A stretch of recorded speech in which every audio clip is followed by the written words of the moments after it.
This episode is sponsored by Magisterium AI, the world's #1 AI-powered guide to church teaching. Query our knowledge base of over 9,000 magisterial and Catholic theological texts and discover how AI is supercharging access to church teaching. Hello, everybody. I am John Allen, the editor of Crux, and your host here on Last Week in the Church. This is the show where we sift through the last 7 days on the Vatican and global church beat, looking for those few nuggets of gold that you actually need to have in your hot little hands so that you can settle bar bets and dazzle your friends and neighbors with all of your ecclesiastical insider knowledge. Here's what we've got for you this week. We're only going to do 3 stories as opposed to our normal 4 and 5, but each is a doozy. So let's get started. First, we begin with the age of rage, how the assassination attempt against former U.S. President Donald Trump on Sunday illustrates a growing problem, a growing threat of political violence in the United States. Among the big picture questions raised by the troubling incident is whether the Catholic community in the United States will be able to be part of the solution as opposed to part of the problem. We will unpack that. We will also dial in on the Vatican's reaction to the attack on the former president. Second, putting the sizzle back in the Synod. The Vatican released the long-awaited working document for the concluding act this October to Pope Francis's long-running Synod of Bishops on Synodality, and quite frankly, it landed with a bit of a thud. There is a sense that all of the hot-button issues have been carefully extricated, excised, sliced out, set aside, marginalized, and punted down the field, meaning that the fear is this discussion is going to be fairly anodyne and inconsequential. I'm going to explain why, even without those hot-button issues, there are nevertheless at least 3 fronts upon which the Synod might be able to do some really interesting business. And finally this week, we've got Personnel is Policy. A new statement from lay employees of the Vatican has raised once again, and I have to emphasize, once again, this is not news, ladies and gentlemen, concerns about the working environment in the Vatican and whether its personnel policy is adequate to the challenges of the 21st century. We'll explain what the employees are saying and why it all matters. All that and more is waiting for you on this edition, this hot July edition of Last Week in the Church. So please stay where you are because we will be right back. All right, everybody, happy Tuesday to you. Happy Tuesday, July 16th in the year of our Lord 2024. I hope wherever you are flourishing in the grip of good health and staying cool in the middle of the dog days of summer. You know, in Rome, the old joke is this time of year, there are only 2 things that move in the city, cani e Americani. That means dogs and Americans. And yes, we have entered that period of the year where people such as my wife and I are really the only ones stupid enough to be out around town in midday trying to get business done. And speaking of business, we begin this week with the incredibly disturbing, shocking, deeply alarming development that came from the United States over the weekend of the assassination attempt during a political rally in Pennsylvania against former U.S. President Donald Trump. By now, we have all seen the harrowing video of this assassination attempt, the gunshots, Trump ducking behind the lectern, being surrounded by Secret Service agents, then rising to his feet and in a sign of defiance with sort of blood streaming down his face, pumping his fist in the air, saying, "Fight, fight," which is undoubtedly going to become the iconic image of his re-election campaign going forward. And, the discussion about the growing spiral of political violence in the United States that all of this has unleashed.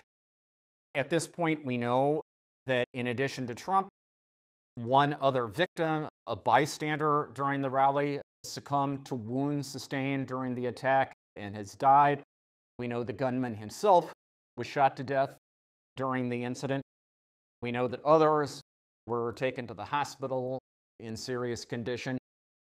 And we also know that all of this has posed a kind of growing, I don't think there's any other phrase for it, examination of conscience in the body politic in the United States about the point to which our increasingly violent, hate-filled, acerbic rhetoric has taken us.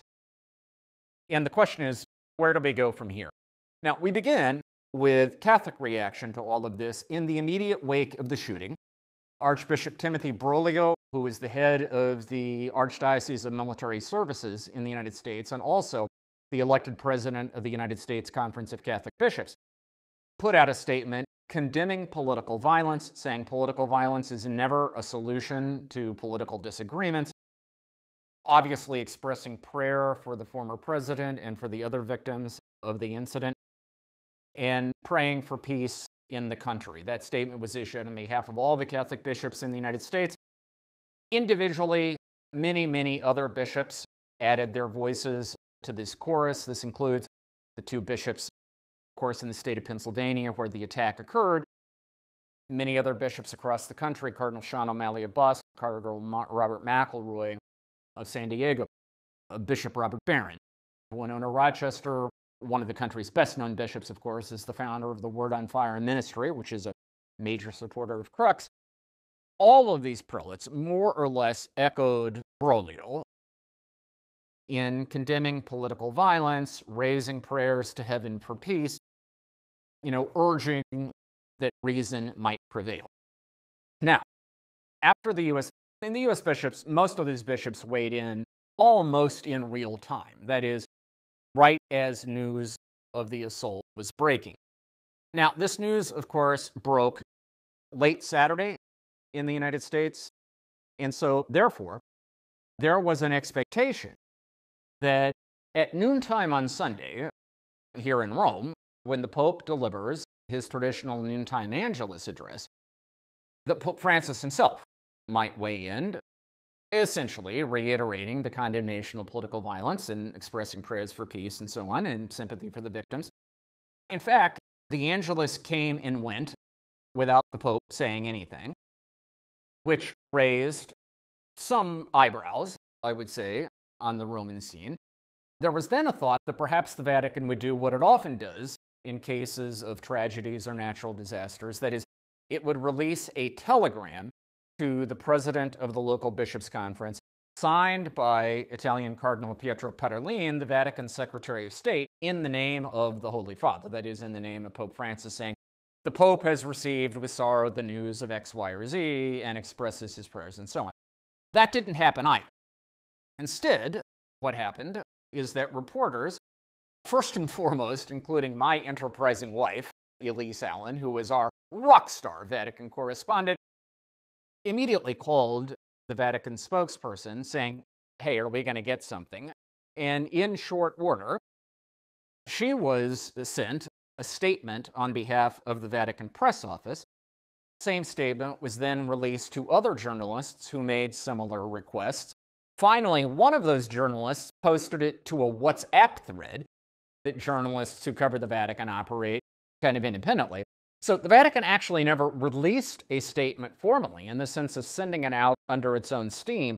They simply, one by one, gave responses to journalists who asked. And what this statement essentially said is that the Vatican is concerned about what happened in the United States, that political violence injures both people and democracy itself, causes suffering and death.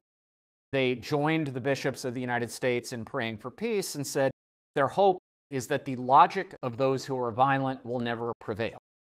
Now, look, I have no wish to spin this up into some kind of controversy. I mean, for God's sake, ladies and gentlemen, the last thing the world needs right now is something else to get angry about. But I will simply note that it puzzled some observers in Rome.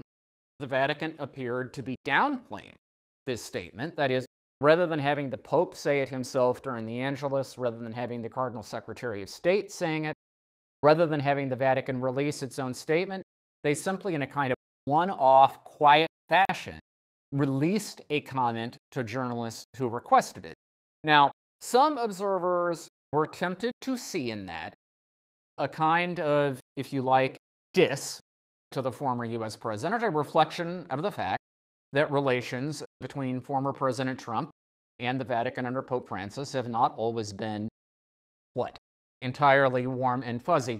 Frankly, I think that is probably, in this case, a misread. The truth of it is, I think Vatican officials were well aware that the Republican National Convention opened this week, that the assassination attempt was destined to become a political football in the November elections in the United States, and the Vatican is always allergic to being drawn into somebody's national political dynamic. And I think the caution in this case probably has more to do with simply not wanting to politicize its response than any specific reaction to Trump or anyone else. In other words, I would say we've got enough to be worried about right now. Let's not gin up the Vatican's reaction, or lack thereof, as a new front in the culture wars. Now, the deeper question raised by all of this is, what is the Catholic response to all of this in the United States going to be?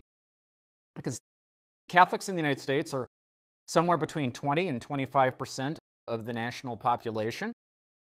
We are an incredibly important piece of the social fabric in the country.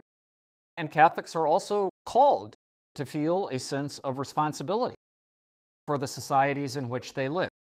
So, question, is it possible that the Catholic Church here could be part of the solution to political violence? Let me just note that heretofore there is a sense in which American Catholics have arguably been more likely to be part of the problem. If we are honest with ourselves, if we look at the kind of rhetoric that is often employed, Catholic v. Catholic, on social media, in op-ed pieces, in Catholic media, just in casual conversation, the way in which conservative Catholics will talk about liberals and vice versa, the viciousness of Catholic rhetoric.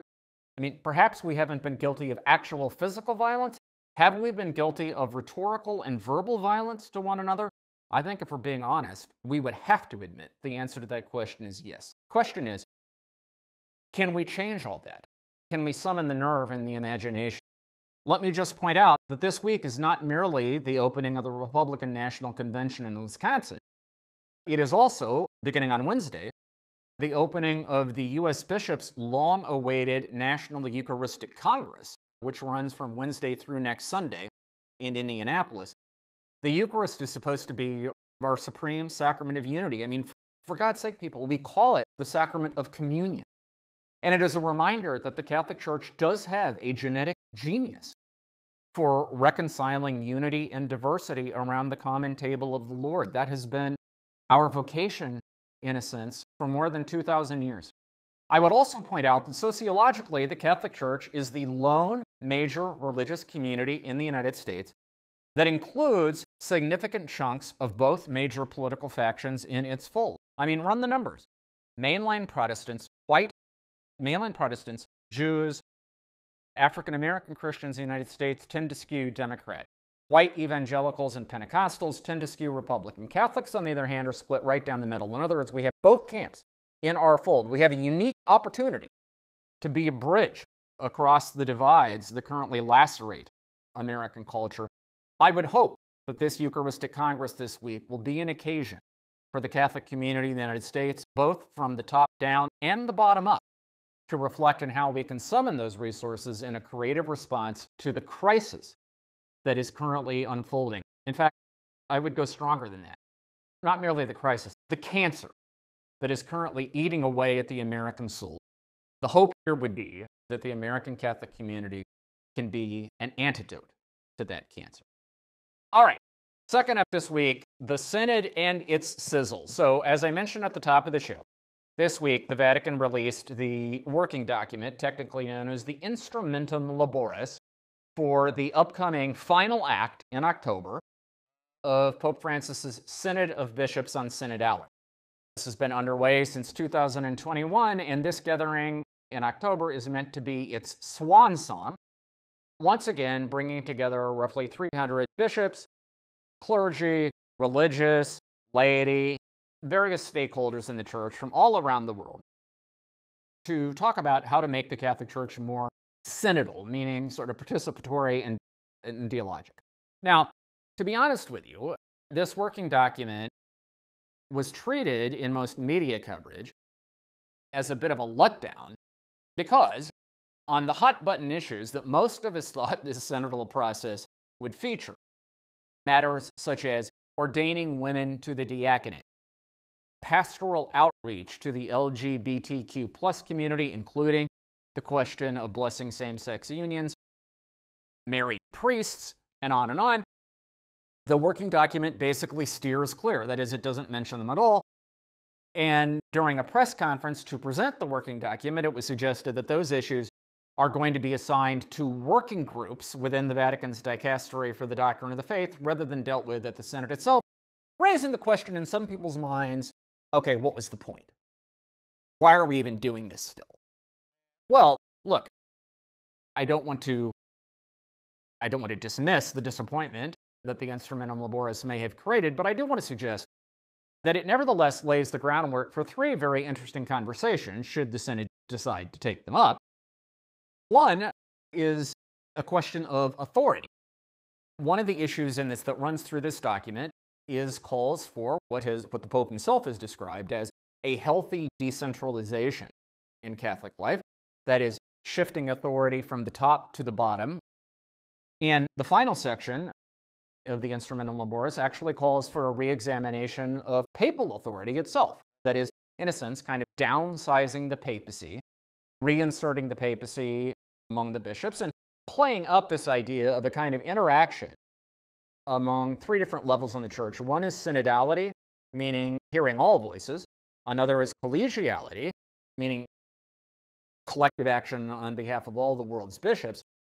And then finally, primacy, that is the role of the papacy and the Vatican. Now, look, all of that is extremely interesting to sink one's teeth into.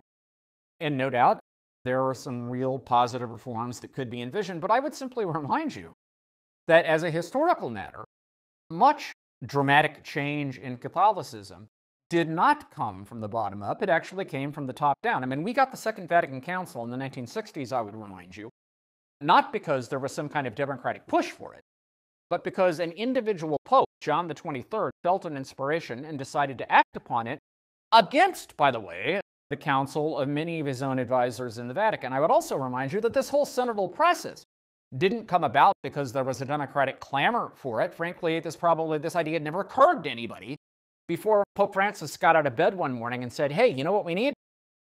We need a lengthy two-part, consultative process on synodality. I mean, it was papal fiat, not democratic pressure, that turned synodality into the buzzword par excellence of the Catholic Church in our time. My point is that Catholicism always, there is a balance between the top down and the bottom up. If the Synod wants to look at how to reconcile those two things and sort of combine them in a way that does justice to the advantages that both bring, that would be a very interesting conversation. Second, the Instrumentum Laboris is chock full of calls for greater accountability in the church. It uses the phrase more than 20 times, actually. However, one thing the Instrumentum Laborum really does not address is the sociological challenge of how to promote a culture of accountability in the Vatican itself, which is still, let's face it, largely an Italian enterprise, that is, at the middle and the lower levels. The workforce is largely Italian. And let me point out, Italian is a language in which there is no exact translation for the concept of accountability. In the Italian version of the Instrumentum Laboris, they translate accountability as rendiconto, which in Italian just means report.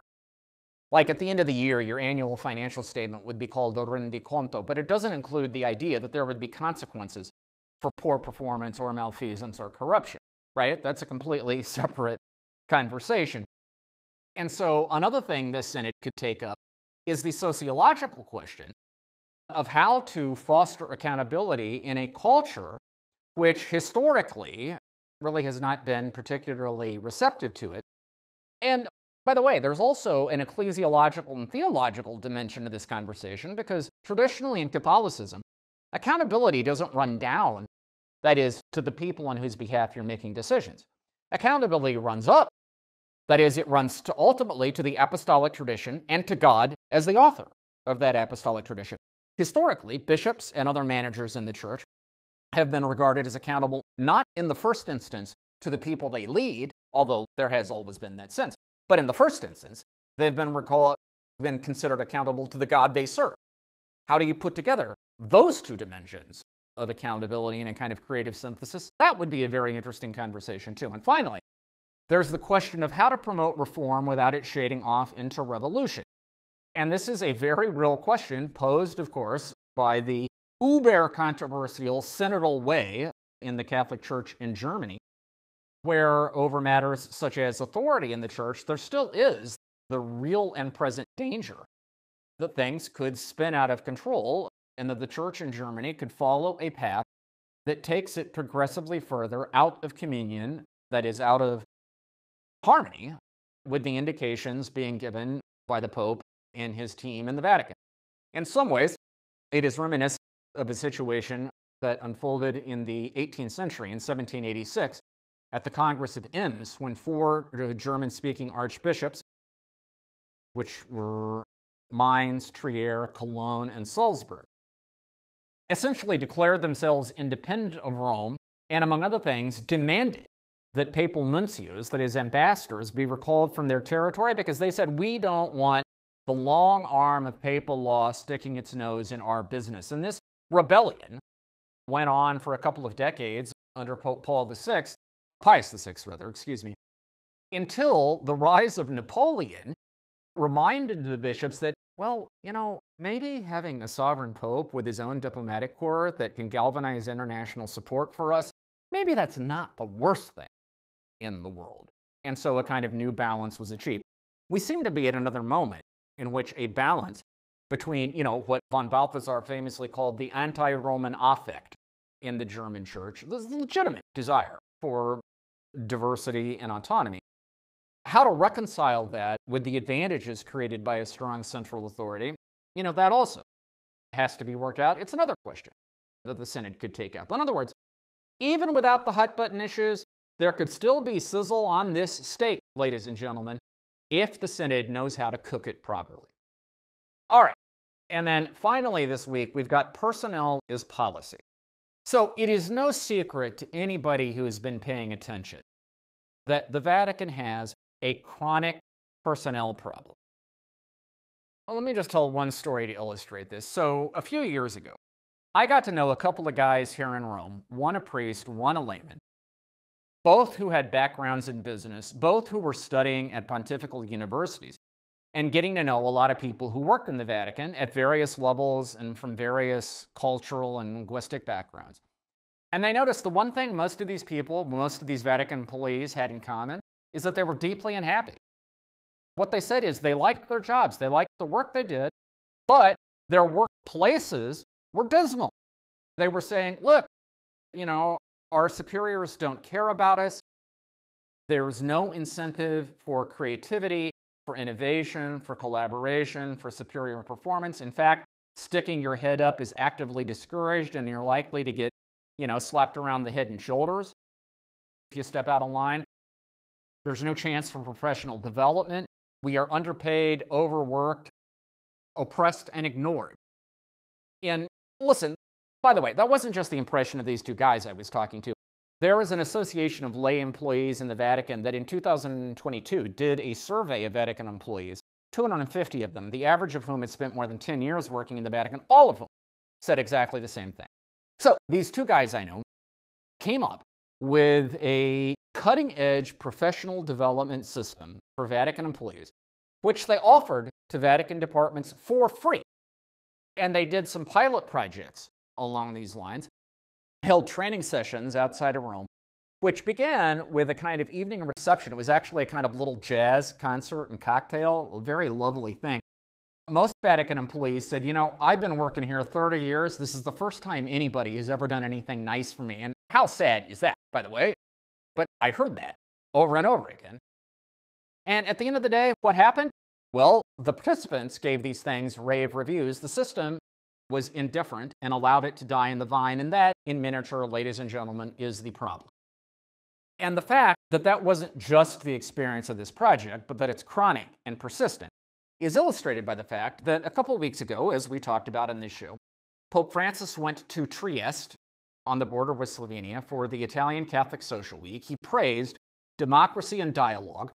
This past week, this Association of Lay Employees in the Vatican put out a statement saying, if you're into democracy and dialogue, why don't you try practicing it with us? Said, our experience is every time we try to raise concerns about the work environment in the Vatican, superiors shut us down. Nobody wants to talk to us. In fact, we're seen as a nuisance. We're seen as a problem. But they vowed to continue fighting. They vowed to continue fighting for a just wage. They vowed to continue fighting for protections for employees with families, for just mechanisms to settle disputes in the workplace, and on, just like basic stuff, right? What did the Vatican do in response? Well, rather than engaging in any way the concerns raised by this association of employees, they spent most of the last week trying to convince those of us in the press to devote ink to the hiring of 2 women as Sampietrini, that is, the maintenance and restoration staff for St. Peter's Basilica. The first time in 500 years women have been hired for this role. Now, look, that is a cute little human interest story, and obviously we wish these 2 young women, both of whom are in their 20s, we wish them very well in their new roles. But let's face it, it is not exactly real structural reform. Now, why does all this matter? Because the Vatican is in serious financial difficulty. It has massive unfunded pension obligations that could bankrupt it in coming years, and it has a bloated payroll that it is not going to be able to sustain. Now, what that means is, going forward, right now there are about 5,000 people who draw salaries from the Vatican. They're divided between the Roman Curia, which is the workforce of the Holy See in governing the Universal Church, and the Vatican City-State, which is the entity that governs the 108-acre space that is the Vatican proper and all of its extraterritorial properties in Italy and around the world, okay? So roughly 5,000 people. Truth of it is, that's going to be unsustainable going forward. That workforce is going to have to be trimmed. And what that means is the people who remain are going to have to be capable of multitasking. They're going to have to be capable of collaboration across departmental lines. They're going to have to work not only more, but better, faster, and more creatively. And right now, not only is there nothing in the system that encourages those aptitudes, everything about it seems to actively discourage them. All of that is going to have to change, and the Vatican seems woefully unprepared for it. What this group of lay employees in the Vatican is doing is trying to raise an alarm, telling the Vatican leadership that this is a real problem you have to get serious about. Now, the good news is that if the Vatican were to take its own teaching seriously, that if it were to take Catholic social teaching seriously about the rights and dignity of labor, and the Pope's own rhetoric on dialogue, democracy, and inclusion, they could fix this problem. Will they?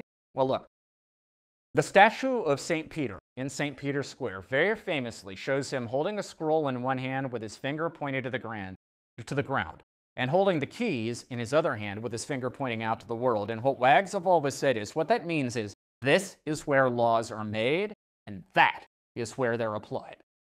That, ladies and gentlemen, that degree of hypocrisy, that double standard, is no longer going to cut it, especially when it comes to the Vatican's personnel problem.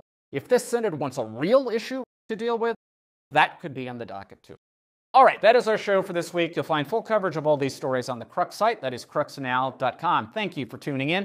We will be back here, same bat time, same bat channel next Tuesday. In the meantime, stay safe, stay healthy, have a fantastic and blessed week. For the love of God, stay cool, do not overheat, because we will talk to you again very soon.